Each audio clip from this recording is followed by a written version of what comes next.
Hello everyone, मैं रवि एक बार फिर आप सभी का स्वागत करता हूं नर्सिंग गुरुकुल का ऑनलाइन प्लेटफॉर्म पे। आज की क्लास में हम लोग लास्ट ईयर का एम्स पैरामेडिकल 2024 का ठीक है हम लोग यहाँ पे पेपर सॉल्व करने वाले होंगे। और ये पेपर आप देखेंगे सर, जो हम लोग मॉडल पेपर सॉल्व कर रहे थे, क्या उसके कंपेरिजन में ये पेपर आपको हूबहू दिख रहा है कि नहीं दिख रहा है ना। जैसे कि हम लोग फर्स्ट डे 1 से ही हम लोग बात कर रहे थे कि ऑलमोस्ट हम लोग 8 से 10 मॉडल पेपर सॉल्व करने वाले होंगे।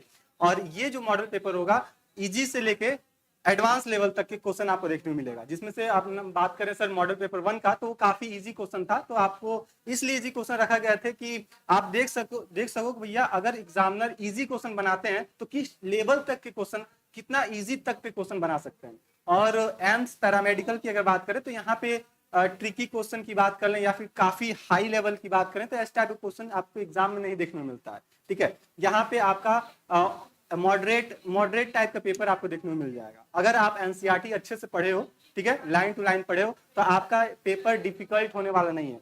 कुछ बच्चे बोल रहे थे सर ये इनका पेपर काफी डिफिकल्ट आता है, तो ऐसा कुछ देखने वाली बात नहीं होगी। अभी आप पेपर सॉल्व करोगे, देखोगे तो आपको हूबहू पता चल जाएगा सर क्या क्या ये एम्स पैरामेडिकल का पेपर जो होता है ये काफी हार्ड होता है कि इजी होता है। ठीक है, अभी आपका दूध का दूध पानी का पानी हो जाएगा। ठीक है, तो ये चीज आपको ध्यान रखना होगा। और एज यू नो ऑलरेडी आपको पता ही है कि सर इसमें हम 30 क्वेश्चन होगा। आपके एग्जाम में 30 क्वेश्चन पूछे जाते हैं, तो 30 क्वेश्चन होंगे। ये चीज आपको यहाँ पे देखने को मिल जाएगा। ठीक है, तो चलिए क्लास को स्टार्ट करते हैं। और यहाँ पे अपना जो 30 क्वेश्चन है 1 to 1 करके हम एक एक क्वेश्चन पे बात करेंगे।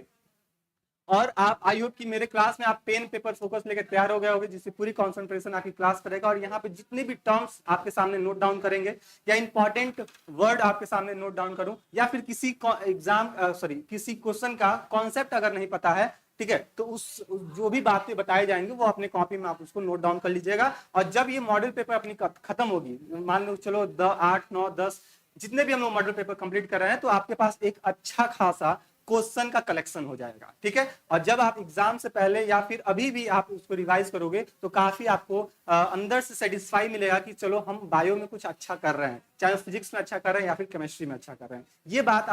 ये काम आप हर सब्जेक्ट के लिए फॉलो कर सकते हो। चलिए बिना टाइम वेस्ट किए, अपने पास 30 क्वेश्चन है, देखते हैं। सर पहला क्वेश्चन क्या है कि what is the procedure for male sterilization, यानी कि पुरुष के लिए नसबंदी की प्रक्रिया क्या कहलाती है, क्या होती है। क्या ट्यूबेक्टोमी होती है, हिस्ट्रोटोमी होती है, या फिर वेस्कोटोमी होती है, या फिर अमाइनो सिंथेसिस होती है। तो यहाँ पे आपको करेक्ट ऑप्शन बताना है कि अगर कोई पर्सन है, ठीक है, पर्सन का क्या हो जाए, पर्सन में यानी कि मेल है, मेल का हम अगर वास्ट डिफेंस है ना, वास्ट डिफेंस क्या करते हैं, उसको कट करके टाई अप कर दे, कट कर दें, इसको क्या कर दें भैया, कट कर दें या फिर टाई कर दें। ठीक है, तो यहाँ पे क्या होगा सर, यहाँ पे जो मेल गैमीट होता है यानी कि स्पर्म होता है, वो बाहर इजैकुलेट आउट नहीं हो पाएगा ड्यूरिंग कॉपुलेशन के दौरान। तो उस प्रोसेस को हम क्या करते हैं, सर वेस्कोटॉमी का नाम देते हैं। बासा डिफेंस को कट कर रहे हैं सर, वेस्कोटॉमी कहला देंगे। अगर ट्यूब को कट कर रहे हैं, और वो ट्यूब क्या होगा सर, नोट कीजिएगा सर, फैलोपियन ट्यूब को अगर कट करते हैं, तो फैलोपियन ट्यूब को कट करेंगे तो वहां पे, यानी कि ट्यूब को कट कर रहे हैं, तो वहां पे अपना करेक्ट ऑप्शन हो जाएगा सर ट्यूबेक्टोमी। तो ये चीज आप ध्यान रखिएगा, ये फीमेल के लिए यूज की जाती है ना, फीमेल के लिए टर्म होता है, और ये किसके लिए सर, मेल के लिए। अच्छा, आप ध्यान रखोगे सर, अल्ट्रासाउंड होता है, और उस दौरान पहले का मतलब 5 साल 10 साल पहले अल्ट्रासाउंड के दौरान ही पता चल जाता था कि जो बेबी डेवलप कर रही है मदर के बॉडी में, तो वहां पे वो फीटस मेल है या फीमेल है, इसका अगर एग्जामिन करना होता था तो उसको बोलते थे ये वाला, है ना, अमाइनो सिंथेसिस। यहाँ पे जो एम्यूनेटिक फ्लूइड होता है उसके माध्यम से यहाँ पे चेक आउट किया जाता था, लेकिन आज के दौर में इसको क्या कर दिया गया सर, उसको बैन कर दिया गया। तो ये चीज आप यहाँ पे ध्यान रखिएगा। खैर वो अलग बात है, अभी आगे क्वेश्चन आया तो उसमें हम लोग देख लेंगे, लेकिन फिलहाल में जो लास्ट ईयर 2024 में आपसे क्वेश्चन पूछे गए थे, ठीक है, क्वेश्चन पूछे गए थे, और उसका जो पहला क्वेश्चन था, आप यहाँ पे क्वेश्चन ऑप्शन नंबर सी यहाँ पे टिक कर लोगे। और ये चीज आप इसको, अगर कुछ बच्चों को अभी भी यकीन नहीं हो रहा होगा क्या वाकई में इतना इजी क्वेश्चन पूछे जाते हैं, और जो लोग पहले का, मतलब मेरा पहले का जो वीडियो था, यानी कि 6 मॉडल पेपर ऑलमोस्ट हम लोग डिस्कस कर लिए थे, तो उसमें का अगर कोई भी क्वेश्चन उठा के देखोगे तो हूबहू उसमें से कई सारे क्वेश्चन आपको 2024 में देखने को मिल जाएगा। ठीक है, और सेम टू सेम आपका 2025 का जो एग्जाम होगा उसमें भी देखने को मिलेगा। यहाँ पे देखो, ये एम्स पैरामेडिकल 2024 का ही पेपर है। है ना, ये चीज आप यहाँ पे ध्यान रखिएगा। तो ऐसा मत सोचिएगा सर यहाँ पे पेपर काफी हार्ड आता है, ऐसा मत दिमाग में थोड़ा सा मत लगाइएगा। अगला देखते हैं सर क्वेश्चन नंबर 2। अब देखो इससे इजी क्वेश्चन क्या हो सकता है कि which structure combine with the cervix to form the birth canal, यानी कि कौन सी संरचना गर्भाशय ग्रीवा के साथ मिलकर जन्म नलिका यानी कि बर्थ कैनाल बनाती है। अब ये फीमेल रिप्रोडक्टिव फीमेल हेड का ही क्वेश्चन है, क्या है यहाँ पे, क्या जो सर्विक्स होता है वो किसके साथ अटैच हो जाता है, जिसको हम बर्थ कैनाल कहते हैं। आपको पता होगा सर बर्थ कैनाल हम किसे करते हैं, बर्थ कैनाल किसे कहते हैं, तो हम वेजाइना को कहते हैं। किसे कहते हैं भैया, वेजाइना क्या कहते हैं। और ये देखिए ऑप्शन नंबर किसमें हमको देखने मिल रहा है सर, ऑप्शन नंबर 2 में देखने मिल रहा है, ऑप्शन नंबर बी। अब ये कहीं डिफिकल्ट क्वेश्चन था आपका, आप बोले सर बहुत ट्रिकी क्वेश्चन पूछे जाते हैं, बहुत हार्ड क्वेश्चन पूछे जाते हैं, ऐसा कुछ नहीं। फेलोपियन ट्यूब की बात करें तो यहाँ पे फर्टिलाइजेशन होते हैं, ये आपको ऑलरेडी पता है सर, कई दफा बता भी दिए सर, फर्टिलाइजेशन मेल और फीमेल गैमेट्स यहीं पे क्या होते हैं सर, फ्यूज होता है। ठीक, ये बात आपको यहाँ पे ध्यान रखना है सर। क्वेश्चन नंबर 2 की अगर बात करें तो यहाँ पे करेक्ट ऑप्शन आपका क्या हो जाएगा सर, बी हो जाएगा, वेजाइना। तो जितने लोग बी लगा रहे हो यहाँ पे सभी का ऑप्शन करेक्ट होने वाला है। और लास्ट में आप लोग बताओगे सर कमेंट बॉक्स में कि मेरा कितने क्वेश्चन करेक्ट हुए, और काफी अच्छा रिस्पॉन्स आ रहा है बच्चों का, ठीक है, कि सर मेरे 30 में से 28 करेक्ट हो रहे हैं, 27 करेक्ट हो रहे हैं, 30 कई बच्चों का तो 30 करेक्ट हो चल रहे हैं, यानी कि उनका तैयारी उमदा लेवल का चल रहा है। ठीक है, ये बात आप यहाँ पे ध्यान रखिएगा। आपका क्वेश्चन नंबर 3 है कि what type of movement is present in female reproductive tract, यानी कि फीमेल रिप्रोडक्टिव ट्रैक की बात करें, मादा प्रजनन पथ की बात करें, तो इसमें किस प्रकार की गति मौजूद होती है, या स्पेशली हम किसकी बात करें सर, फेलोपियन ट्यूब में। फेलोपियन ट्यूब में किस टाइप का मूवमेंट देखने को मिलता है, क्या एमोवियड मूवमेंट होता है, मस्कुलर मूवमेंट होता है, सिलेरी मूवमेंट होता है, या फिर फ्लैजिलर मूवमेंट होता है। तो अगर हम बात करते हैं सर फेलोपियन ट्यूब की, तो वहां पे जो मूवमेंट होती है सिलेरी मूवमेंट होती है। क्या होती है सर भैया, सिलेरी मूवमेंट होती है। ये चीज आप ध्यान रखिएगा। ऑप्शन नंबर सी आपका यहाँ पे क्या होगा सर, करेक्ट हो जाएगा, ऑप्शन नंबर सी करेक्ट हो जाएगा। ठीक है, चलो क्वेश्चन नंबर 4 पे आते हैं। यहाँ पे क्वेश्चन नंबर 3 का ऑप्शन नंबर सी आपका यहाँ पे करेक्ट होगा। ठीक है, अच्छा क्वेश्चन नंबर 4 और 5 देख लेते हैं। 4 के बाद एक चीज बताएंगे आपको, एक बात बताएंगे क्या, कि क्वेश्चन नंबर 4 है कि which of following is not an example of ex situ conservation. देख ध्यान देना, नॉट की बात की जा रही है। बच्चे अक्सर कंफ्यूज हो जाते हैं, ठीक है, इतना बच्चे डर गए रहते हैं सर, एम्स का पेपर है, ये सोचिए एग्जाम हॉल में जाते हैं और बच्चे डरे हुए रहते हैं अंदर से, और उनको दिखता है क्या सर, एक्स सिचु कंजर्वेशन, और एक्स सिचु जैसे कंजर्वेशन दिखा, आप बच्चे क्या टिक कर देगा सर, क्रिप्टो, ये देखो जूलॉजिकल पार्क दिखा, बच्चा टिक करके आगे बढ़ गया। उसको दिख गया क्या, सीड बैंक, टिक करके आगे बढ़ गया। लेकिन ये गलत है। आप कभी भी आप जब भी एग्जाम हॉल में रहो, जब भी आपके सामने पेपर रहे, तो क्वेश्चन को एक बार पढ़ो ध्यान से। इंग्लिश नहीं समझ में आ रहा है, हिंदी पढ़ लो, ठीक है, फिर ऑप्शन को बारीक से पढ़ो कि भैया सबसे अच्छा ऑप्शन हमको क्या दिख रहा है, क्या दे रहा है यहाँ पे, हमको नहीं की बात कर रहा है ना, और आप तुरंत एक्स सिचु देखे और किसी पे भी टिक लगा दी, ये बात अपनी गलत हो जाएगी। तो हम किसकी बात कर रहे हैं, अगर सीड बैंक की बात करते हैं तो ये एक्स सिचु कंजर्वेशन होता है। जूलॉजिकल पार्क की बात करें तो ये एक्स सिचु होता है। क्रिप्टो प्रिजर्वेशन की बात करें तो ये भी एक्स सिचु होता है। लेकिन नेशनल पार्क जो होते हैं, है ना, वो इन सिचु कंजर्वेशन होता है। क्या होता है भैया, इन सिचु कंजर्वेशन होता है। हमको नहीं बताना था, तो ऑप्शन नंबर बी आपका यहाँ पे क्या होगा सर, करेक्ट हो जाएगा, नेशनल पार्क, यानी कि 4 का ऑप्शन नंबर बी यहाँ पे करेक्ट हो जाएगा। ऑप्शन नंबर बी आपका यहाँ पे करेक्ट होने वाला है। अच्छा एक बात और बता दें, तब हम क्वेश्चन नंबर 5 पे बढ़ेंगे। कई बच्चे हम मैसेज भी करते हैं और कमेंट बॉक्स में भी कमेंट किए हुए थे, सर पीडीएफ कहाँ से मिलेगा। तो हम पहले ही आपको बता देते थे, सर पीडीएफ आपको लेना है तो आपको बैच में मिल जाएंगे इस एम्स पैरामेडिकल के। अब ये कहाँ मिलेगा भैया, तो आपको क्या करना है sir, target Gurukul mobile app download करना है, वहां पे आप नर्सिंग गुरुकुल पे जाइएगा। ठीक है, आई होप कि ऑलरेडी आपके फोन में होगा ही। वहां पे आपको एम्स पैरामेडिकल का ये आपका थंबनेल मिल जाएगा, जिसमें कंप्लीट प्रिपरेशन कराई जा रही है। और यहाँ पे एक प्लस पॉइंट ये है कि भैया यहाँ पे आपको 5 मॉक टेस्ट मिलेंगे, जिसमें से एक मॉक टेस्ट होगा वो सबके लिए फ्री होगा, चाहे वो बैच वाला बच्चे हो या फिर परचेस किया हो या फिर नहीं किया हो, वो सबके लिए फ्री होगा। ठीक है, और टोटल मॉक टेस्ट की बात करें तो भैया 5 मॉक टेस्ट होंगे। अब सोच के देख सकते हो सर, जिस तरह आप मॉडल पेपर करा रहे हो उसी तरह आपके एग्जाम में भी पेपर देखने को मिल रहा है, और उसी के कंपेयर में आपको मॉक टेस्ट भी मिलेंगे। तो एग्जाम से पहले अपने आप को एनालिसिस कर सकते हो, टेस्ट कर सकते हो, सर मेरे कितने नंबर आ रहे हैं 5 मॉक टेस्ट लगा के। ठीक है, साथ ही साथ आपको 20 प्लस मॉडल पेपर आपको हर सब्जेक्ट का देखने को मिल जाए, चाहे जूलॉजी की बात कर लें, केमिस्ट्री की बात कर लें, फिजिक्स की बात कर लें, है ना, इन सब में आपको 20 से प्लस मॉडल पेपर आपको देखने को मिल जाएगा। ये सारा चीज फीचर्स आपको मिलेगा। सर प्राइस कितना होगा सर? एट द रेट आपका बता सर 149 का आपका प्राइस होगा, तो यहाँ से आप इसको ले सकते हो, कोई दिक्कत वाली बात नहीं है। तो आपको जो भी पीडीएफ होगा यहीं पे मिलेगा। फिर बता दें, जितना भी हम लोग पीडीएफ यहाँ पे देख रहे हैं, चाहे इस पेपर का ही क्यों ना बात करें सर, पैरामेडिकल 2024 का अगर पेपर की बात करते हैं तो ये भी आपको उसी एम्स पैरामेडिकल वाले बैच में ही आपको देखने को मिल जाएगा। ठीक है, तो यहाँ पे हम लोग क्वेश्चन नंबर 4 तक कर लिए थे। क्वेश्चन नंबर 5 देख लेते हैं सर। क्वेश्चन नंबर 5 क्या है, और क्या ये इस टाइप के क्वेश्चन हम लोग किए नहीं थे? बोलिए एक बार हाँ या ना। इस टाइप के क्वेश्चन हम लोग किए नहीं थे। क्या है sir? Coralloid roots are the association between the two organism. किसकी बात कर रहे हैं सर? कोलाइडल कोलोराइड्स रूट्स की बात कर रहे हैं, जो दो जीवों के बीच में जुड़ा होता है। वो कौन कौन से होते हैं? क्या पाइनस और फंजाई के बीच में होता है, तो उसको हम क्या बोलते हैं सर? कोलाइडल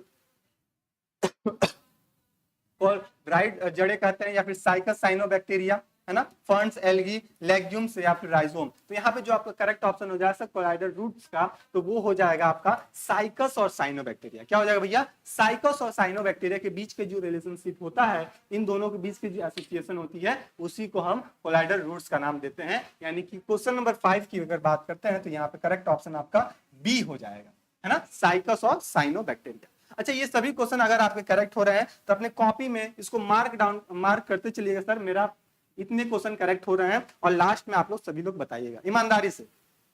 चलिए 6 की बात कर लेते हैं कि by what type of bonds are the two units, है ना, what types of bonds between the two units A and B chain of the insulin link. किसकी बात कर रहे हैं सर? इंसुलिन में कितने टाइप के बॉन्ड ए और बी चेन है अगर इंसुलिन में, तो वहां पे बॉन्ड क्या होगा? अच्छा याद करो, हम आपको एक और बॉन्ड बताए थे अमाइनो एसिड में।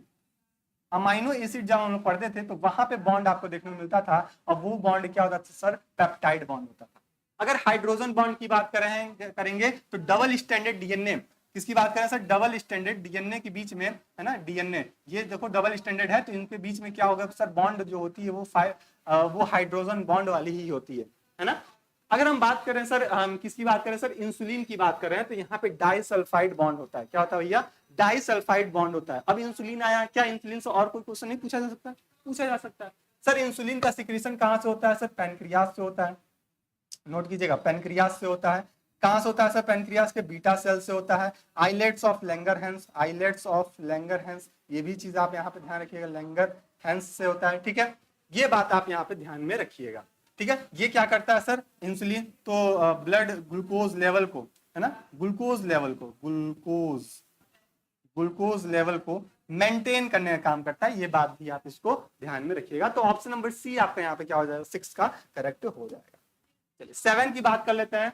7 है the Nissl granules are present in where the Nissl's granules are present. Nissl जो कणिकाएं होती हैं कहाँ मौजूद होती हैं? क्या ये एक्सॉन में होती हैं, मस्कुलर सेल, मसल सेल में होती हैं, न्यूरॉन में होती हैं, या फिर स्वान सेल्स में होती हैं? तो अगर याद करो, हम पिछले जो भी हम मॉडल पेपर सॉल्व कर रहे थे, तो वहां पे हम न्यूरॉन के बारे में अच्छे से वहां पे डिस्कस भी किए थे, आपको याद भी आ रहा होगा। ठीक है, तो अगर हम निसल ग्रेन्यूल्स की बात करते हैं तो इनकी उपस्थिति कहाँ होती है सर? न्यूरॉन के अंदर होती है। कहाँ होती है? न्यूरॉन के अंदर होती है। अच्छा, ये न्यूरॉन क्या होता है सर? यूनिट होता है, स्ट्रक्चरल एंड फंक्शनल यूनिट हो, ऐसे कर लो, स्ट्रक्चरल एंड फंक्शनल यूनिट होता है। किसका? नर्वस सिस्टम का, नर्वस सिस्टम का होता है। तो ये बात आपको काफी ध्यान में रखनी होगी। ये किसका यूनिट होता है सर? नर्वस सिस्टम का यूनिट होता है न्यूरॉन। अच्छा, यहीं पे एक और टर्म आता है एकदम सेम टू सेम, वो होता है सर नेफ्रॉन। न्यूरॉन बोला जाए तो वो नर्वस सिस्टम का है, और नेफ्रॉन बोला जाए तो ये किसका होता है सर? किडनी का होता है, किडनी का होता है ना। ये बात भी आप यहाँ पे ध्यान में रखिएगा। तो ये जो निसल्स ग्रेन्यूल्स होते हैं, ये कहाँ होता है सर? न्यूरॉन्स के अंदर होते हैं, डेंड्राइट्स और साइटोन्स के पास। कहाँ होता है सर? डेंड्राइट्स और साइटोन्स के पास। ये जो डेंड्राइट होता है, ये क्या करता है सर? मैसेज को रिसीव करने का काम करता है। क्या करता है सर? मैसेज को रिसीव करने का काम करता है, अलग अलग रिसेप्टर्स के माध्यम से। अलग अलग रिसेप्टर से भी हो सकता है, या फिर हो सकता है कि आगे वाले न्यूरॉन से वो मैसेज को रिसीव कर रहा हो। तो ऑप्शन नंबर सी आपका यहाँ पे क्या हो गया सर? करेक्ट हो जाएगा। चलिए आते हैं सर क्वेश्चन नंबर 8 पे। 8 है कि मैच द कॉलम। हमको यहाँ पे क्या करना है सर? कॉलम को मैच करना है। क्या क्या अपने पास दिया sir? Mollusca, Arthropoda, Annelida, Platyhelminthes. अब इसको किससे मिलाना है सर? रेडियोला है, नेफ्रीडिया है, फ्लैम सेल है, एक्सक्रीटरी मेल्फिगियन ट्यूब्यूल्स है। अच्छा सोच के देखो ये सब क्या है भैया, ये सब क्या है? एक्सक्रीटरी ऑर्गन है। क्या है? एक्सक्रीटरी ऑर्गन है। और ये एक्सक्रीटरी ऑर्गन किसमें है सर? अलग अलग जो फाइलम देके रखे हैं वो उसमें होते हैं। ठीक है, अब यहाँ पे हमको एक जैसा मिलाना है कि भैया इसमें कौन सा करेक्ट है। चलो यहां से हम स्टार्ट करते हैं मोलस्का से। कहां से स्टार्ट करेंगे सर? मोलस्का से स्टार्ट करते हैं। मोलस्का, मोलस्का में जो होता है वो होता है सर रेडियोला। मोलस्का में जो पाए जाते हैं वो होता है रेडियोला। आगे बात करें आर्थ्रोपोडा। आर्थ्रोपोडा की बात करते हैं तो यहाँ पे क्या होता है सर? मेल्फिगियन ट्यूब्यूल्स होता है। मेल्फिगियंस ट्यूब्यूल्स, मेल्फिगियंस ट्यूब्यूल्स। ठीक है, अगला क्या है? Annelida, annelids. तो एनेलिड्स में क्या होता है सर? एनेलिड्स में होता है आपका एनेलिड्स में क्या होता है सर? नेफ्रीडिया, है ना? एनेलिड्स में क्या होता है सर? Nephridia, nephridia. अगला क्या है सर? अगला है अपने पास प्लेटीहेलमिन्थिस, प्लेटीहेलमिन्थिस, प्लेटीहेलमिन्थिस। इसमें क्या पाए जाते हैं? इसमें पाए जाते हैं सर फ्लैम सेल। इसमें क्या पाए जाते हैं सर? Flame cell. अब ये देखो कहां अपना एग्जैक्ट देखने को ये मैचिंग देखने को मिल रहा है। तो आप देखो सर मोलस्का, फ्लैम सेल, ये अपना ऑप्शन गलत हो गया। आर्थ्रोपोडा, रेडियोला नहीं, वहां पे मेल्फिगियन ट्यूब्यूल्स होता है। एनेलिडा, मेल्फिगियन ट्यूब्यूल्स नहीं। ऑप्शन नंबर सी अपना यहाँ क्या होगा सर? करेक्ट हो जाएगा। ऑप्शन नंबर सी आपका यहाँ पे करेक्ट होगा। तो जितने लोग का सी आ रहा है उन सभी का ऑप्शन यहाँ पे क्या होगा सर? करेक्ट होगा। इसको अपने कॉपी में नोट डाउन कर लीजिएगा।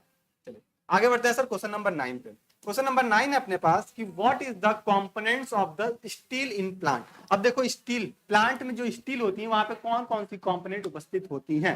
तो ये स्टील वाले भी क्वेश्चन आपको कई दफा कराए थे, समझाए थे भैया। जब भी स्टील की बात की जाए तो स्टील प्लांट के स्टील में क्या होता है सर? पहले होता है sir vascular tissue, vascular system या आप बताओ वेस्कुलर टिश्यू। हाँ चलो वेस्कुलर टिश्यू की बात कर लें। और क्या होता है सर आपका? पेरिसाइकिल, पेरिसाइकिल और आपका पित्त। ये तीन चीज क्या होता है यहाँ पे मिलके स्टील का फॉर्मेशन कर रहा होता है। किसका फॉर्मेशन करेगा सर? स्टील का फॉर्मेशन करेगा। तो देखो ये कहाँ है सर? Xylem phloem. चल ये वेस्कुलर टिश्यू यहाँ पे हो गया ना। एपिडर्मिस, कॉर्टेक्स नहीं। एंडोडर्मिस, पेरिसाइकिल, पेरिसाइकिल तो हो सकता है लेकिन एंडोडर्मिस नहीं। यहाँ पे अपना ऑप्शन नंबर बी अपना करेक्ट हो जाएगा सर। पेरिसाइकिल, वेस्कुलर टिश्यू और पित्त, ये तीनों मिलके क्या बनाते हैं? वेस्कुलर सॉरी स्टील सिस्टम का फॉर्मेशन कर रहे होते हैं प्लांट के अंदर। तो ये बात भी आपको काफी इंपॉर्टेंट होगी। क्वेश्चन नंबर 9 की अगर बात करते हैं यहाँ पे ऑप्शन नंबर आपका बी करेक्ट हो जाएगा। ऑप्शन नंबर बी आपका यहाँ पे करेक्ट होगा क्वेश्चन नंबर 9 का। चलिए बढ़ते हैं सर क्वेश्चन नंबर 10 पे। क्वेश्चन नंबर 10 है कि what is the reason for rising of drop, यानी कि गूथे हुए आटे को फूलने का क्या कारण हो सकता है। अब जैसे आटा होता है गूंथ देते हैं, जैसे इडली सांभर इडली बनाते हैं लोग तो एक दिन पहले, एक रात पहले उसको गूंथ के मम्मी रख देती है ना, साउथ इंडियन वाला जो। ठीक है, अब उसको वो क्या होता है सुबह तक वो फूल जाता है। फूल जाता है इसका मतलब ये हुआ उसमें से क्या निकला है सर? उसमें से निकला है सर CO2। उसमें से क्या निकला भैया? Carbon dioxide. अब देखो ये ऑप्शन कहाँ दिख रहा है सर? प्रोडक्शन ऑफ ऑक्सीजन, ये बात गलत है। प्रोडक्शन ऑफ CO2 ये बात अपनी सही हो जाएगी। आगे देख लेते हैं और कोई ऑप्शन अच्छा नहीं। एब्जॉर्प्शन ऑफ मॉइस्चर नहीं भैया। प्रोडक्शन ऑफ हीट ये भी नहीं। यानी कि ऑप्शन नंबर बी अपने यहाँ पे क्या होगा सर? करेक्ट हो जाएगा अपना क्वेश्चन नंबर 10 का। क्वेश्चन नंबर 10 का ऑप्शन नंबर बी आपका यहाँ पे क्या होगा सर? करेक्ट हो जाएगा। अब देखो इस लेवल तक के क्वेश्चन पूछे जाते हैं और आप बोल रहे थे क्या ये क्वेश्चन जो है पेपर जो है काफी ट्रिकी होता है, काफी हार्ड होता है ना। एम्स के नाम से ही आप उसको पूरा हवा बना के रख चुके हो ना, एम्स पैरामेडिकल। बाप रे बाप, एम्स है तो पेपर बहुत हार्ड बनता होगा, ऐसा कुछ नहीं होता भैया। आप एनसीईआरटी पढ़े हो, कॉन्सेप्ट आपका क्लियर है, कोई पेपर टफ नहीं है मेरी गारंटी। और आप यहाँ से हम अभी 5 से 6 मॉडल पेपर किए हैं और आपका ये पेपर पिछले ईयर का है ना, देख लिए। अब इस पेपर सॉल्व करके बताओ भैया आपका कितना करेक्ट हो रहा है। ठीक है, और यकीन मानो कि हम लोग 10 अगर मॉडल पेपर कर रहे हैं, 10 करते करते आपका इतना ज्यादा कॉन्सेप्ट क्लियर हो जाएगा कि भैया कहीं से भी क्वेश्चन उठा के दे एनसीईआरटी से आप करके आओगे मेरी गारंटी। 30 में से आप 25 प्लस करके आओगे मेरी गारंटी। कुछ बच्चे तो 28-29 करके आएंगे, 30 करके आएंगे। मैं तो चाहता हूं आप 30 के 30 करके आओ सही। ठीक है, ये अपना रखिएगा। चलिए क्वेश्चन नंबर 11 की बात कर लेते हैं। क्वेश्चन नंबर 11 है कि what will be the sequence of mRNA from the DNA coding strand sequence, है ना। क्या बोल रहा है सर, जब भी सीक्वेंस होता है mRNA का from the DNA coding standard sequence क्या होगा, क्या सेम हैज टेम्पलेट स्ट्रैंड या same has coding strand but you in place of the T complementary of the coding strands या फिर कंप्लीट डिफरेंट। तो यहाँ पे जो करेक्ट ऑप्शन हो जाएगा अपना ऑप्शन नंबर बी करेक्ट हो जाएगा, यू के प्लेस पे हम वहां पे टी लगा देंगे, ठीक है। अच्छा यहाँ से 2-3 क्वेश्चन ध्यान रखना, सेंटर डोग्मा का इस पे से ध्यान रखना सर, डीएनए से डीएनए बन जाता है, डीएनए से डीएनए बन जाता है, इस प्रोसेस क्या कहते हैं सर, रेप्लिकेशन कहते हैं, रेप्लिकेशन कहते हैं। अपने कॉपी में तुरंत नोट कीजिएगा, ये काफी इंपॉर्टेंट है। अगर डीएनए से आरएनए बनाई जाए, डीएनए से आरएनए के फॉर्मेशन कराई जाती है, तो इसको क्या बोलते हैं सर, ट्रांसक्रिप्शन कहते हैं। क्या बोलते हैं इसको, ट्रांसक्रिप्शन कहते हैं। अगर आरएनए से क्या बनाई जा रही है सर, प्रोटीन बनाई जा रही है, क्या बनाई जा रही है सर, प्रोटीन बनाई जा रही है, तो इस प्रोसेस को क्या बोलते हैं, ट्रांसलेशन कहते हैं, ट्रांसलेशन का नाम देते हैं। ये बात आप यहाँ पे ध्यान में रखिएगा। तो कभी भी ध्यान दीजिए, डीएनए से आरएनए बनाया है ट्रांसक्रिप्शन, डीएनए से डीएनए बन रहा है रेप्लिकेशन, और आरएनए से प्रोटीन बन रहा है तो इसको बोलते हैं ट्रांसलेशन। इसी को क्या कहते हैं सर, सेंट्रल डोग्मा का नाम देते हैं। ये बात काफी इंपॉर्टेंट होगी, ठीक है। अच्छा, जब भी ये ट्रांसक्रिप्शन होता है तो आपसे क्वेश्चन पूछा है सर, ट्रांसक्रिप्शनल यूनिट क्या होता है, ट्रांसक्रिप्शनल यूनिट। ये कई दफा एग्जाम में क्वेश्चन पूछे जाता है कि सर ट्रांसक्रिप्शनल यूनिट क्या कहलाता है सर, डीएनए कहलाता है। क्या होता है सर, डीएनए, जो कि डबल स्ट्रैंडेड डीएनए होता है। क्या होता है सर, डबल स्ट्रैंडेड डीएनए होता है। अच्छा, एक क्वेश्चन और पूछा गया था कि मोस्ट अबंडेंट फॉर्म में, मोस्ट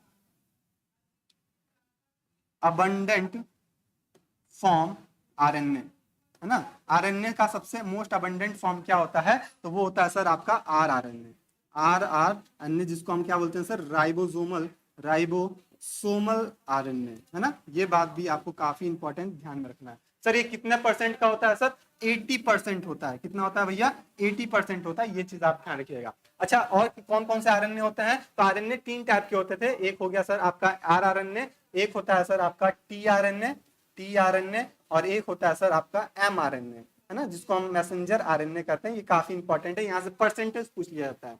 तो हम राइबोसोमल की बात करें तो 80 होता है, टीआरएनए की बात करें तो ये 15% पाए जाते हैं, ट्रांसफर आरएनए, और एमआरएनए कितना होता है सर, मैसेंजर आरएनए 5%। तो मोस्ट अबंडेंट फॉर्म में कौन होगा सर, आरआरएनए होता है। ये बात आपका काफी इंपॉर्टेंट होने वाली होगी। तो यहाँ से क्वेश्चन पूछा जाए तो ये सब क्वेश्चन पूछा जा सकता है आपके एग्जाम। चलो आगे बढ़ते हैं सर, क्वेश्चन नंबर 12 पे। क्वेश्चन नंबर 12 है अपने पास कि which of the following is not N homopolymer. अब देखो यहाँ पे नॉट दिया है, तो कभी भी आपके पास क्वेश्चन आए तो उसको अंडरलाइन कर लीजिएगा नॉट को। क्या है सर, होमोपॉलीमर नहीं है। क्या काइटिन, ग्लाइकोजन, कोलेजन, इंसुलिन। तो इंसुलिन तो हम होमोपॉलीमर तो होता है भैया, इंसुलिन होता है, काइटिन भी होता है, ग्लाइकोजन भी होता है, लेकिन कोलेजन ये आपका होमोपॉलीमर नहीं होता। ये बात आप यहाँ पे ध्यान दीजिएगा, ये होमोपॉलीमर नहीं होता। चलिए, काइटिन किसकी कवरिंग होती है, किसकी कवरिंग होती है, फंजाई की। फंजाई की अगर बात करते हैं तो उसकी जो आउटर कवरिंग होती है काइटिन की होती है ना, काइटिन की होती है। ये चीज आप यहाँ पे ध्यान रखिएगा। चलिए आगे बढ़ते हैं सर 13 पे। 13 है कि what is the formula of net primary productivity, यानी कि एनपीपी का फॉर्मूला क्या होता है, नेट प्राइमरी प्रोडक्टिविटी का फॉर्मूला क्या होता है, तो ये होता है sir GPP minus R. GPP minus R होता है। अब ये देखो ऑप्शन कहाँ है, तो ऑप्शन नंबर आपको बी में देखने को मिल जाएगा कि sir NPP equal to GPP minus R. ये फॉर्मूला होता है आपका, काफी इंपॉर्टेंट है, ये चीज आप यहाँ पे ध्यान रखिए। तो 13 का यहाँ पे आपका ऑप्शन नंबर बी करेक्ट हो जाएगा। चलो 14 पे आ जाते हैं सर, क्या है 14 अपने पास। 14 है कि विच इकोलॉजिकल पिरामिड इज ऑलवेज ऑपराइट। अब जो आई थिंक मॉडल पेपर 5 या 6 हम लोग सॉल्व कर रहे थे, तो ये क्वेश्चन था और वहां पे हम डिटेल में उसको एक्सप्लेन भी किए थे, फ्लो चार्ट बना के। याद आ रहा है कितने लोग को? अब लोग बोले भैया वो तो क्वेश्चन पूछे नहीं जाते हैं, और आपके सामने ये पेपर रखा गया। आप किसी का भी बड़े से बड़े यूट्यूब चैनल को देख लेना, लास्ट ईयर का सर्च करके आपको यही सब पेपर देखने को मिलेगा, एम्स पैरामेडिकल का। ठीक है, अब नाम तो बताएंगे नहीं,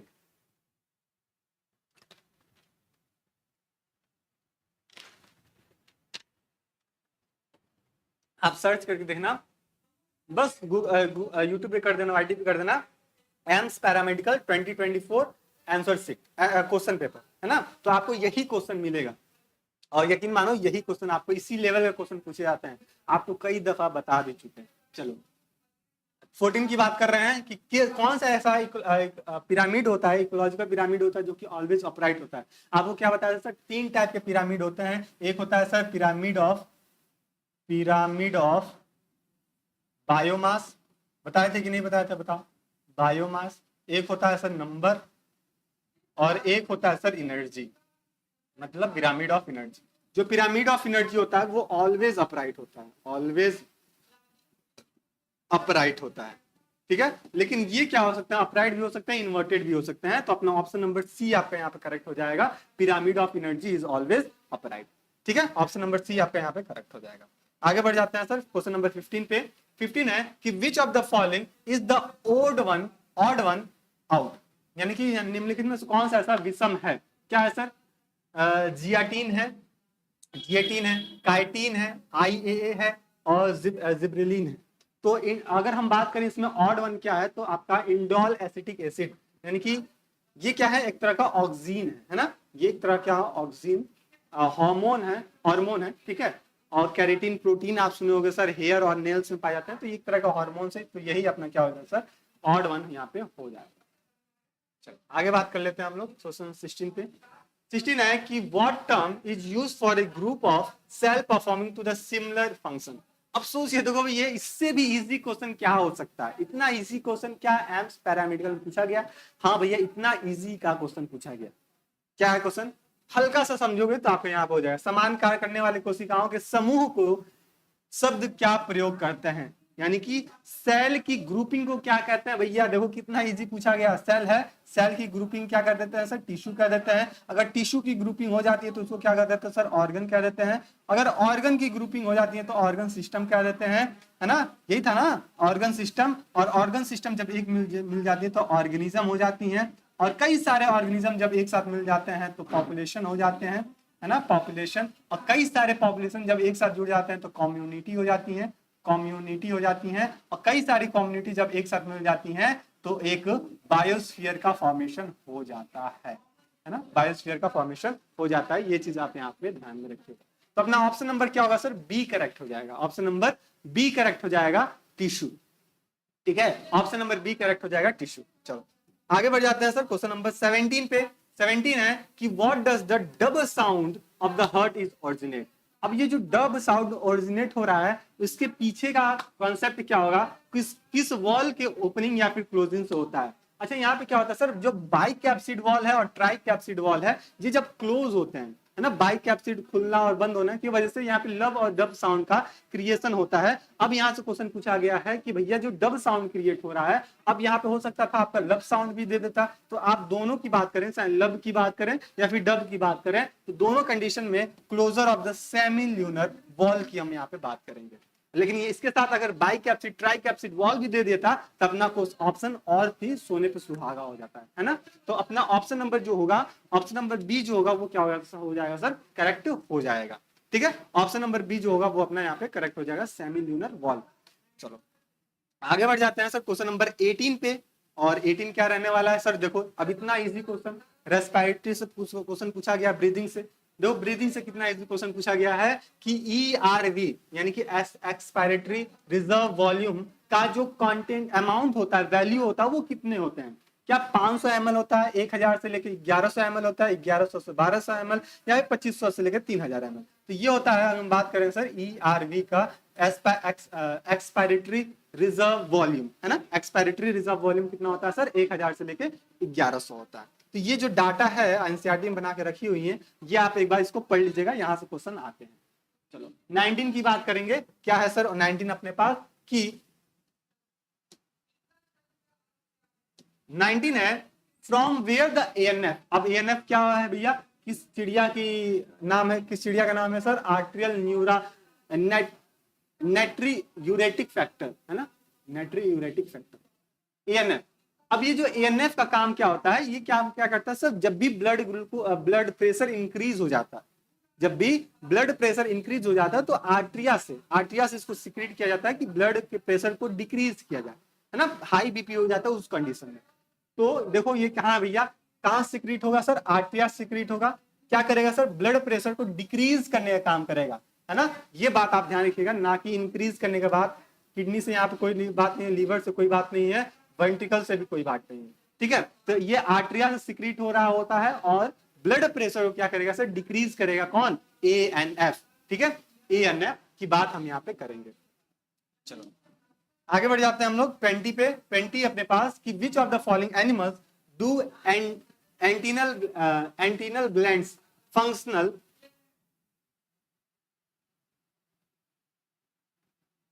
which of the following animal do the antennal gland function to the excretory organ। देखो excretory organ से एक और क्वेश्चन पूछ लिया गया, क्या है sir, earthworm, cockroach, prawn, planaria. तो यहाँ पे हम बात करेंगे आपका एंटीनल ग्लैंड की, ठीक है। तो एंटीनल ग्लैंड पे अगर एक्सक्रीटरी ऑर्गन है तो वहां पे क्या होगा सर, प्रॉन का आपका करेक्ट ऑप्शन हो जाएगा। चलो 21 देख लेते हैं sir, arrange the geological time period in the correct sequence. हमको जो भूवैज्ञानिक कालक्रम है उसको सही रूप से व्यवस्थित करना है। तो जुरासिक, ट्रायसिक, ये अपना ये गलत हो जाएगा, ट्रायसिक पहले नहीं आएगा, कार्बोनिफेरस, पर्मियन, है ना, पर्मियन, ट्रायसिक, जुरासिक, हाँ ये अपना स्टेटमेंट क्या होगा सर, करेक्ट हो जाएगा। जो ऑप्शन नंबर बी अपना ये ऑप्शन करेक्ट हो जाएगा। देखो यहाँ पे जुरासिक और ट्रायसिक ये गलत हो जाएगा, प्रीमियंस जुरासिक है ना, ये भी गलत हो जाएगा। ऑप्शन नंबर बी अपने यहाँ पे क्या होगा सर, करेक्ट हो जाएगा 21।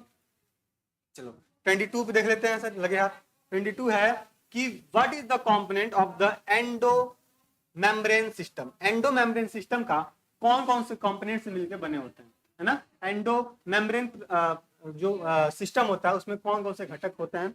तो endoplasmic reticulum, Golgi body, lysosome, vacuoles या फिर mitochondria, chloroplast, endoplasmic reticulum, nucleus, ribosome और lysosome, endoplasmic reticulum, mitochondria, lysosome, vacuoles. तो हम किसकी बात कर रहे हैं सर, एंडो मेम्ब्रेन सिस्टम की बात कर रहे हैं। तो यहाँ पे क्या क्या होगा भैया, यहाँ पे बताइएगा। यहाँ पे जो होता है सर एंडोप्लाज्मिक रेटिकुलम होता है ना। फिर आपका क्या होगा सर, गोल्जी बॉडी होंगे, गोल्जी बॉडी होंगे, फिर होंगे सर लाइसोसोम, लाइसोसोम होंगे, और फिर आपका वैक्यूल्स होंगे। तो ये सब मिलके क्या बनाते हैं, ये सब मिलके क्या बना रहे होते हैं सर, एंडो मेम्ब्रेन सिस्टम का फॉर्मेशन कर रहे होते हैं। यानी कि ऑप्शन नंबर ए आपका करेक्ट हो जाएगा। चलो आ जाते हैं सर 23 पे। 23 अपने पास कि what is the benefit of genetical modify organism, GMO. GMO जो होता है ना, अनुवांशिक रूप से संशोधित जीव को, जीएमओ का क्या लाभ होता है। अब जब भी हम क्या कहते हैं इसको, जेनेटिकली मॉडिफाई कर देते हैं किसी भी ऑर्गेनिज्म का, इसके पीछे का क्या रीजन क्या होगा, हमको बेनिफिट प्रोवाइड हो, है ना, हाई अमाउंट में बेनिफिट हो। इसके पीछे का रीजन ये होना चाहिए, व्हेन इंक्रीज द यील्ड। क्या हमको केवल और केवल क्या उपज को वृद्धि करना है, इसके लिए हम करते हैं। लेकिन इस कंडीशन टाइप के जो भी क्वेश्चन होते हैं, यहाँ पे ऑप्शन को ध्यान से पढ़िएगा। वनली द पेस्ट रेजिस्टेंस, केवल कीट प्रतिरोधक के लिए, ये बात अपनी यहाँ पे गलत हो जाएगी, उतना अच्छा यहाँ पे नहीं है। फिर आगे बात करें, क्या increase the yield, paste resistance and tolerance the environment stress, ये बात अपनी यहाँ पे ठीक लग रही है। वनली द बेटर टेस्ट, ये बात गलत हो जाएगी। ऑप्शन नंबर सी आप यहाँ पे क्या होगा सर, करेक्ट हो जाएगा। ऑप्शन नंबर सी करेक्ट हो जाएगा 23 का। 23 का ऑप्शन नंबर सी करेक्ट हो जाएगा। ये चीज आप यहाँ पे ध्यान में रखिए। 24 देख लेता है। 24 है in the polymerase chain reaction, PCR जिसको बोलते हैं, जेफरी साहब, ठीक है। तो polymerase chain reaction, what is the role of the enzyme taq polymerase. अब जो पॉलीमरेज चेन रिएक्शन होता है, वहां पे जो एंजाइम है टेक पॉलीमरेज, इसका काम वहां पे या कह लें उसका रोल क्या होता है यहाँ पे, to unwinding the DNA double helix. क्या डीएनए की जो डबल हेलिक्स होती है उसको खोलने के लिए होता है, या to add the nucleotide to the three end of the primer, या फिर हम बोल रहे हैं प्राइमर के तीसरे सिरे पे न्यूक्लियोटाइड जोड़ने के लिए होता है, या cut the DNA specific site, क्या डीएनए को कट करने के लिए होता है, या फिर ज्वाइन द डीएनए फ्रेगमेंट। इसमें से कोई ऑप्शन अपना करेक्ट होगा। ऑप्शन नंबर बी करेक्ट हो जाएगा कि यहाँ पे हम न्यूक्लियोटाइड को ऐड कर रहे हैं, और कहाँ पे, 3' पे। कहाँ ऐड कर रहे हैं भैया, 3' पे इसको ऐड कर रहे हैं। ये चीज आपको यहाँ पे पता होना चाहिए। तो 24 का यहाँ पे ऑप्शन नंबर बी करेक्ट हो जाएगा, 24 का बी। चलिए आते हैं सर 25 पे। 25 अपने पास कि which of the following the example of the natural acquired passive immunity, यानी कि इसमें से निम्नलिखित में कौन सा प्राकृतिक रूप से अर्जित निष्क्रिय प्रतिरक्षा, है ना, प्रतिरक्षा का एक उदाहरण है। क्या है? Immunity develop from the vaccination, जो हम वैक्सीनेशन के माध्यम से, टीकाकरण के माध्यम से सहायता से विकास करते हैं, विकसित करते हैं प्रतिरक्षक, इसको हम बोलते हैं एक्टिव। क्या बोलते हैं इसको? एक्टिव इम्यूनिटी का नाम देते हैं। क्या इम्यूनिटी? दूसरा है sir immunity develop from the infection, कोई हमको संक्रमण हो गया जैसे कोविड हो गया और फिर उसके अकॉर्डिंग हम क्या कर रहे हैं, हमारी बॉडी प्रतिरक्षा उसके लिए डेवलप कर रही है, विकास कर रही है, तो ये भी कहीं ना कहीं एक्टिव का ही एग्जाम्पल हो जाएगा। अब जैसे लोगों को कोविड होता था, अब कोविड जिस पर्सन को हल्का हल्का ठीक हो रहा है तो उसका प्लाज्मा लेके उसको क्यों इन्फेक्टेड पर्सन में उसको इंसर्ट करा दिया जाता था, तो ये कहीं ना कहीं आपका एक्टिव का एग्जाम्पल होगा। लेकिन यहां पे हम बात करते हैं immunity transfer from the mother to the fetus through the placenta, यानी कि मम्मी से बच्चे में जो प्रतिरोधक क्षमता जो ट्रांसफर हो रहा है, ये जो कंडीशन होता है ये पैसिव का होता है। ये किसका होता है सर? पैसिव का होता है। ये बात आप यहाँ पे ध्यान रखिएगा। अगला देख लेते हैं sir, immunity acquired the injected readymade antibody, जैसे हम कोविड-19 कोविशील्ड वैक्सीन ले लेते हैं, ये भी आपका वैक्सीनेशन ही तो है, वैक्सीनेशन है, यानी कि हम क्या कर रहे हैं सर? एक्टिव इम्यूनिटी की बात कर रहे हैं। तो अपना ऑप्शन नंबर यहाँ पे सी करेक्ट हो जाएगा, जो कि मम्मी से बच्चे में जो ट्रांसफर होता है वो क्या होता है सर? पैसिव कंडीशन का होता है। 26 बात कर लेते हैं कि wings of the butterfly and the wings of the birds are the example of, किसकी बात कर रहे हैं सर? बटरफ्लाई की विंग्स और बर्ड्स की विंग्स का किसका एग्जाम्पल होता है? अच्छा सोच के देखो, विंग्स है तो विंग्स का काम क्या होगा भैया? विंग्स का काम क्या होगा सर? उड़ने का काम होगा, उड़ने का काम होगा, ठीक है। लेकिन इसका यानी कि बर्ड्स की बात करते हैं, बर्ड्स की बात करें और हम बटरफ्लाई की बात करें, तो दोनों में अगर विंग्स है तो काम तो एक ही होगा भैया, उड़ने का। लेकिन इनका जो ओरिजिन होता है ना, ओरिजिन होगा, वो क्या होगा सर? अलग हो जाएगा। ये क्या होगा सर? डिफरेंट हो जाएगा। यानी कि हम एक बात क्लियर हुआ कि यहाँ पे क्या हुआ, फंक्शन जो है वो सेम है, फंक्शन सेम है, और बट क्या है सर? यहाँ पे ओरिजिन जो है वो डिफरेंट, ओरिजिन जो है डिफरेंट है। इस कंडीशन को हम क्या कहते हैं? इस कंडीशन को हम कहते हैं एनालॉगस स्ट्रक्चर, एनालॉगस स्ट्रक्चर। तो ये बात आप यहाँ पे ध्यान में रखिएगा। तो अपना ऑप्शन नंबर क्या है भैया? ऑप्शन नंबर बी में अपना यहाँ पे करेक्ट हो जाएगा कि फंक्शन तो इसका सेम है, लेकिन इसके जो ओरिजिन हो रही है वो काफी डिफरेंट है। अब जैसे हम बटरफ्लाई की बात करें, उसका थर्ड जो थोरेसिक एरिया होता है ना, थर्ड मेटामेरिक एरिया, वहां से इसकी अरेंजमेंट हो जाती है आई थिंक। तो वो क्या है सर? अब बर्ड में तो ऐसा कुछ देखने को मिलता नहीं है, तो यहाँ पे इसका क्या हो सर? ओरिजिन अलग हो गई। चलो आगे बात कर लेते हैं सर 27 पे। 27 in the ecosystem, the process of breakdown of the complex organic matter into the inorganic substance like the CO2 and the nutrients is called, यानी कि एक पारिस्थितिक तंत्र में जटिल कार्बन पदार्थ के कार्बन डाइऑक्साइड, पानी और पोषक तत्व जैसे अकार्बनिक पदार्थ में टूटने की प्रक्रिया को क्या कहते हैं? क्या इसको फ्रेगमेंटेशन कहते हैं, विखंडन कहते हैं, मिनरलाइजेशन कहते हैं यानी खनिजीकरण कहते हैं, या फिर डिकम्पोजिशन, अपघटन कहते हैं, या फिर कैटाबॉलिज्म का नाम देते हैं? क्या हो रहा है सर? ब्रेकडाउन हो रहा है, कॉम्प्लेक्स ऑर्गेनिक मैटर किसमें टूट रहा है सर? टूट रहा है सर ये CO2 में, वाटर में, न्यूट्रिएंट्स में। तो इस प्रोसेस क्या बोलते हैं सर? डिकम्पोजिशन का नाम देते हैं। जैसे कोई जानवर है, मर गया है, और उसकी बॉडी क्या हो रही है सर? डिकम्पोज हो रही है, सड़ रही है। तो वो सड़ रही है तो कार्बन डाइऑक्साइड निकलेगा, जाहिर सी बात है। उसके बॉडी से न्यूट्रिएंट निकलेंगे, साथ ही साथ उसके बॉडी से पानी भी निकल रहा होगा। तो अपना ये क्या प्रोसेस होता है सर? डिकम्पोजिशन का प्रोसेस होता है। और डिकम्पोजिशन को कराने के लिए किसकी इन्वॉल्वमेंट होती है? तो वो होती है इन्वॉल्वमेंट यहाँ पे माइक्रो ऑर्गेनिज्म की। किसकी होती है भैया? माइक्रो ऑर्गेनिज्म की होती है। ये चीज आप यहाँ पे ध्यान में रखिएगा। चलिए बढ़ते हैं सर क्वेश्चन नंबर 28, 29 और 30 पे। 28 है कि after double fertilization flowering plant the central wall develops into. अब देखो क्या कर रहा है सर? डबल फर्टिलाइजेशन के बाद जो प्लांट में जो सेंट्रल वॉल होता है उसकी डेवलपमेंट किस में हो जाती है? ये चीज आपको यहाँ पे बताना है, ये चीज आपको यहाँ पे अब बताना है। क्वेश्चन नंबर 28 देखते हैं यहाँ पे किसका आंसर आता है। लेकिन उससे पहले ये जानिएगा सर, हम एंडोस्पर्म की बात कर रहे हैं। किसकी बात कर रहे हैं? एंडोस्पर्म की बात कर रहे हैं। और एंडोस्पर्म में क्या होता है सर? 7 सेल 8 न्यूक्लियाई वाला कंडीशन होता है। एंडोस्पर्म में 7 सेल 8 न्यूक्लियाई वाला कंडीशन होता है। बस एक सेकेंड, है ना? तो यहाँ पे नोट करते चलिए, चलिए बताते हैं आपको। यहाँ पे जब भी हम एंडोस्पर्म की बात करते हैं तो क्या होता है सर? 7 सेल होता है, 7 सेल होता है 7 सेल 8 न्यूक्लियाई, 7 सेल 8 न्यूक्लियाई होता है, ये बात आप यहाँ पे ध्यान रखिएगा। अच्छा ये फ्लावरिंग प्लांट्स हैं, फ्लावरिंग प्लांट किससे बिलोंग करते हैं? फ्लावरिंग प्लांट जो होते हैं, फ्लावरिंग प्लांट जो होते हैं, फ्लावरिंग प्लांट जो होते हैं ये किससे बिलोंग करते हैं सर? ये बिलोंग करते हैं सर एंजियोस्पर्म से, एंजियोस्पर्म से बिलोंग करते हैं। अब पूछा जा रहा है सर जब भी फर्टिलाइजेशन, डबल फर्टिलाइजेशन हो जाता है तो डबल फर्टिलाइजेशन होने के बाद ये किस में कन्वर्ट हो जाता है, इसकी बात करना है आपको, ठीक है। तो यहाँ पे जब भी डबल फर्टिलाइजेशन होगा, ठीक है, यहाँ पे जब भी डबल फर्टिलाइजेशन होगा फ्लावरिंग प्लांट में, तो जो सेंट्रल सेल होते हैं वो डेवलप कर जाते हैं सर एंडोस्पर्म में, जो कि 7 सेल 8 न्यूक्लियाई होता है। अच्छा यहाँ से एंडोस्पर्म से एक क्वेश्चन और पूछा जाता है, आपको पता है? पूछा जाता है सर हाईली न्यूट्रिटिव में किस में पाया जाता है? हाईली न्यूट्रिटिव ये होता है sir coconut milk, coconut milk, जो क्या होता है sir highly nutritive in nature का होता है एंडोस्पर्म, है ना। ये बात आपको पता होना चाहिए। चलिए, और ये एग्जाम्पल है एंडोस्पर्म का। 29 देख लेते हैं, 30 की 29 है अपने पास कि which hormone is the responsible for the maintaining the corpus luteum during the earlier stage of pregnancy and is to detect the pregnancy test kit, है ना। क्या कर रहा है सर? प्रेगनेंसी को टेस्ट करना है, तो उस दौरान किस हार्मोन की उपस्थिति होगी कि भैया ये जो फीमेल है प्रेग्नेंट है ना। क्या कर लें, और कब ये को पता लगना है सर? अर्लियर स्टेज, प्रेगनेंसी के एकदम अर्लियर स्टेज में, ठीक है, मंथ फर्स्ट मंथ में हम इसकी बात कर रहे होते हैं।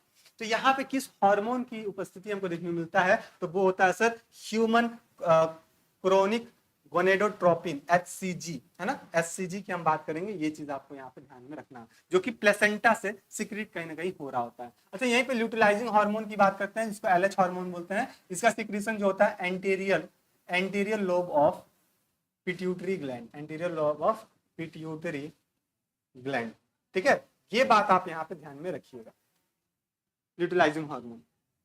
चलिए आगे बढ़ जाते हैं हम लोग। लास्ट क्वेश्चन देख लेते हैं सर आज का। लास्ट क्वेश्चन है कि down syndrome in the human is caused by. अब ये जो डाउन सिंड्रोम होता है एक तरह जेनेटिक डिसऑर्डर है, और ये कहाँ किस क्रोमोसोम पे हमको देखने को मिलता है? क्या ट्राइसोमी देखने को मिलता है 21 पे क्रोमोसोम पे, मोनोसोमी 21 पे, trisomy with the x chromosome, या फिर monosomy with the x chromosome. तो अगर ट्राइसोमी एक्स क्रोमोसोम की बात करते हैं तो ये तो होगा नहीं, मोनोसोमी की बात करेंगे नहीं, हम ट्राइसोमी की बात करते हैं सर क्रोमोसोम नंबर 21 पे। जो क्रोमोसोम नंबर 21 है कहीं ना कहीं डिफेक्ट हो जाता है, तो वो कहीं ना कहीं डाउन सिंड्रोम का हिस्सा हो जाता है। तो ये था अपना आज का 30 क्वेश्चन, जो कि एम्स पैरामेडिकल 2024 में ये क्वेश्चन आपसे पूछे गए थे, ये पेपर आपके देखने को था। अब आप लोग कमेंट बॉक्स में बताइए कि सर 30 में से मेरे कितने क्वेश्चन करेक्ट हुए हैं। अगर ये हुआ रहता, अगर लास्ट ईयर में आप बैठे रहते तो आप कितना यहाँ से करेक्ट करके आते। और जितना मॉडल पेपर हम लोग सॉल्व किए हैं उसमें अधिकतर क्वेश्चन आपका इस पेपर में हमसे मिल रहा था, है ना। उस पेपर से, इस पेपर से मॉडल पेपर जितना भी हम लोग सॉल्व किए हैं और आगे भी हम लोग सॉल्व करेंगे, तो हमको लगता है कि 70 से 80% का जो भी कंटेंट होगा वो आपके पेपर से ही आ रहा होगा, ठीक है। आई थिंक यहाँ तक की बात आपको क्लियर हो गई होगी। और चाहते हो कि सर इसको हम और अच्छे से प्रैक्टिस करें, पीडीएफ कहाँ से लें? तो आप सबसे पहले जितने पुराने बच्चे हैं तो ठीक है, नहीं तो आप टारगेट गुरुकुल मोबाइल ऐप को डाउनलोड कीजिए, वहां पे आप नर्सिंग गुरुकुल पे जाइएगा, वहां पे आपको एम्स पैरामेडिकल का ये थंबनेल मिल जाएगा। इसमें आपको कंप्लीट प्रिपरेशन की पैकेज मिलेगी 149 में, जहां पे आपको चाहे आप बैच परचेस की हो या फिर ना की हो, आपको एक मॉक टेस्ट पेपर आपको फ्री मिलेगा, ठीक है। और टोटल जिसमें से 5 मॉक टेस्ट हैं, तो बाकी के 4 जो पैड वाले बच्चे होंगे उनको मिल जाएगा। और ये जो क्वेश्चन होंगे ये काफी इंपॉर्टेंट क्वेश्चन रहने वाले होंगे, काफी इंपॉर्टेंट क्वेश्चन रहने वाले होंगे, जो कि आपके एग्जाम में पूछे ही जाएंगे। 99% चांस है कि वो क्वेश्चन आपसे एग्जाम में पूछे जाए, ठीक है। और साथ ही साथ हर सब्जेक्ट का आपका 20 से 25 आपको मॉडल पेपर भी देखने को मिल जाएगा, ठीक है। और ये जो पीडीएफ है, ये भी पीडीएफ आपको इसी बैच में देखने को मिल जाएगा। साथ ही साथ आप यहाँ से आंसर शीट भी आपको है, आप यहाँ से प्रैक्टिस कर सकते हो, ठीक है। ये चीज आपको यहाँ पे ध्यान रखना है। अब आप लोग कमेंट बॉक्स में बताइए कि आउट ऑफ 30 मेरे कितने क्वेश्चन करेक्ट हुए हैं। मैं आपसे उम्मीद लगा के चल रहा हूँ कि आपके 27 28 तक कई बच्चों को जाएगा, कुछ बच्चे ऐसे भी हैं कि 30 तक पहुंचा देंगे, है ना। लेकिन यहाँ पे राउंड ऑफ हम चलेंगे 25 प्लस का। और कमेंट बॉक्स में सबका आना चाहिए आंसर, रिस्पॉन्स कि सर मेरा कितना आंसर करेक्ट हुआ, ठीक है। तो ये चीज आपको यहाँ पे बताना है। और साथ ही साथ एक चीज और बता दें कि आपको डिस्क्रिप्शन बॉक्स में व्हाट्सएप ग्रुप का लिंक मिल जाएगा, ग्रुप से ज्वाइन हो जाइएगा, जिसमें आपको कंप्लीट अपडेट्स आपको मिलते रहेंगे। सर क्लास कब लाइव हो रही है, कब अपलोड हुई बैच में या फिर आपके वाईटी चैनल पे, नर्सिंग ग्रुप पे, तो ये चीज आपको यहाँ पे ध्यान रखिएगा। और जितने बच्चे अभी तक जुड़े थे सभी लोग क्लास में को लाइक लगा दे, क्लास में अटेंडेंस अपना अपना लगा देंगे और अपने दोस्तों में भी इसको शेयर कर देंगे। ठीक है, ये चीज आपको यहाँ पे ध्यान रखनी है। मिलते हैं हम लोग नेक्स्ट क्लास में मॉडल पेपर 7 में। तब तक के लिए स्टे रहिए, मस्त रहिए, अपनी तैयारी को और मजबूत करते रहिए। धन्यवाद।